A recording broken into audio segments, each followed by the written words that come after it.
Let's go live now here in the Melbourne studio to Jane Hume, the Shadow Finance Minister. Great to see you. We've got a bit to get through. Let's start with the IMF because they have downgraded growth, global growth, Australia part of that. It's significant from what Labor had in the budget just a couple of weeks ago. What does this mean in terms of where our budget should be? I mean, both sides of politics are fighting to spend more money and not talking about debt and deficit. Are you going to do that in the final weeks of this campaign? Yeah, this is a significant warning from the IMF. The downgrade of Australia's growth forecasts should be setting off alarm bells. But more importantly, the IMF's warning that Australia needs to improve its fiscal buffers again, its economic buffers. Otherwise, we won't be prepared or resilient in the case of economic shocks. That should be, I think, the big red flag from the report that's come out overnight. One of the things that we have said is that we will bring the budget back to a path of structural surplus, a credible path to structural surplus. Well, it's going to take some time because so much of that windfall revenue gain that has come through from the Labor government in the last couple of years has been squandered, or it's been spent in recurrent expenditure, baked into the budget. That's irresponsible economic management. We want to see expenditure grow at a pace that is on par with the economy rather than growing at a much faster rate than the economy, which is where Labor have left us. That will take some time to get back into balance, but a credible path to structural balance is what we're aiming for. That objective has been removed by Labor from every budget that they have delivered. Okay, but you've spent another $21 billion on defence today. So what are you going to cut? That is the question of this campaign for the coalition. So on the issue of the $21 billion for defence, let's face it, the most important responsibility of any government is to keep its citizens safe. This is something that Labor has failed to do. They ripped $80 billion out of the defence budget, the long-term defence budget. And at the same time, we've seen warships off the coast, firing near civilian aircraft. But as Phil Burry points out, some of the spending and waste in defence, buying equipment that you don't need or redundant, are legendary in the defence. So what kind of checks and balances are you going to have? So part of this $21 billion is going to be setting up a process by which defence capability expenditure is made. Now, there'll be more announcements, more details about that today from Peter Dutton and from Andrew Hastie, so I don't want to preempt that too much. But you have already seen that we've made announcements around joint strike fighters, restoring that. Because let's face it, if we don't get our men and women in uniform equipped with the capability that they need, well, then we're failing in our first duty. Our second duty, though, is to keep the economy strong, keep Australians safe and keep the economy strong, which is why that objective to get back to structural balance is so important.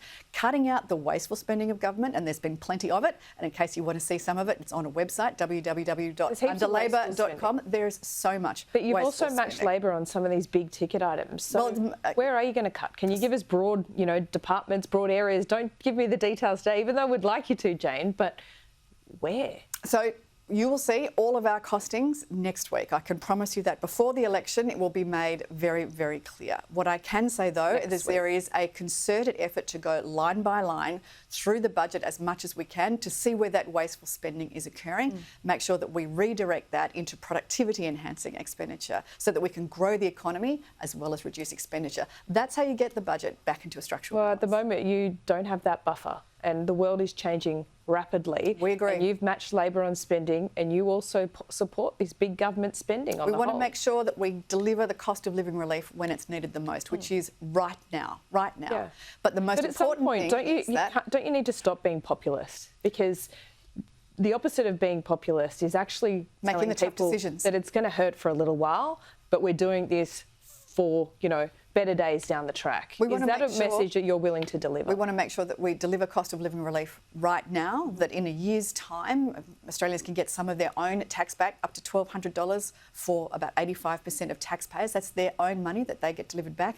In the meantime, however, we want to make sure that we bring energy prices down by delivering more gas supply into the system. We want to restore our economic balance and our budget processes. Bring the guardrails back around the budget, whether it be a tax to GDP GDP ratio, whether it be making sure that our spending doesn't outstrip the growth of the economy, or making sure that any windfall gains, windfall revenue gains that come through higher commodity prices don't get squandered on recurrent expenditure or on political whims of the day. We want to make sure that that is sequestered to a future generations fund so that every generation of Australians can benefit from the economic prosperity that comes from our resources sector. Okay, well, let's talk polling. I know no one likes talking polling at this stage of a campaign, but you all do your own track polling, so it is a necessary part of any campaign for any political party. We have news poll today showing that Peter Dutton has a big problem with women, or the coalition more broadly, with women voters. You've been out on pre-poll. I was in Malvern yesterday. This is not scientific at this point, but do you agree with Peter Dutton that it's not as bad out there as some of these polls would suggest? I was actually in Bass and Braddon yesterday down in Tasmania, and it certainly wasn't feeling bad on the ground out there. In fact, I think that our candidates in our candidate in Braddon and our member, Bridget Archer in Bass, will be well supported. You've just seen Giselle Kapterian, one of the most extraordinary candidates in Bradfield, just on your screens a moment ago, and we have just so many women running in this election campaign that I'll be proud to work with. People like Ro Knox in Wentworth, or Jamie Rogers in Warringah, Katie Allen in Chisholm, and Amelia Hamer in Kooyong. There are just Nicole Flint in Boothby, Maggie Forrest and Ryan. These women have the most extraordinary professional backgrounds. They'll make such incredible contributions to our party room. I can't wait to work alongside them. Yeah, Giselle and Nicolette are kind of a case in point. On paper, and a couple of years ago, Nicolette would have been a Liberal. Does that say anything about the modernisation of the Liberal Party? I think that is a convenient excuse of the Teals, that they were disaffected Liberals, but they're not. They're simply Greens in good shoes. Really? Absolutely. I mean, why you couldn't possibly say that Monique Ryan was a Liberal, that Zoe Daniels was a Liberal. This is Nicolette, I would say Allegra is very different to that, though. I don't think Nicolette's particularly different either. And the idea that she has, set herself up as the shadow member for Bradfield for the last 3 years, that she has spent millions of dollars campaigning ahead of this election. Yet I'm pretty sure that Nicolette's going to have a very bad day on next Saturday week. Because Giselle Kapterian is an incredibly strong candidate. You sound a little bit worried about that seat. Well, look, can I tell you that the campaign that the Teals are running has been very, very well funded and a little bit desperate. But the gloss has worn off. What are you saying that we're not? Well, it's certainly the gloss is worn off. Because let's face it, they went into the last election with 3 abstract nouns as their campaign slogans: gender, integrity and climate. Well, if you're serious about supporting climate, well, why would you not support a nuclear energy future with zero emissions? Okay. If you're serious about integrity, well, you can't fault Peter Dutton for his integrity. And if you're serious about gender, why would you not support women like Giselle Kapterian or Ro Knox or Amelia Hamer being in the room where decisions are made? These incredible professional women being in decisions where in the room where decisions are made, because Teals essentially have dealt themselves out of that opportunity by simply choosing to be independent rather than backing a political party. Okay, Jane, thanks so much. Good luck. We'll see you soon. Thanks, I'll see you at the debate a little later on.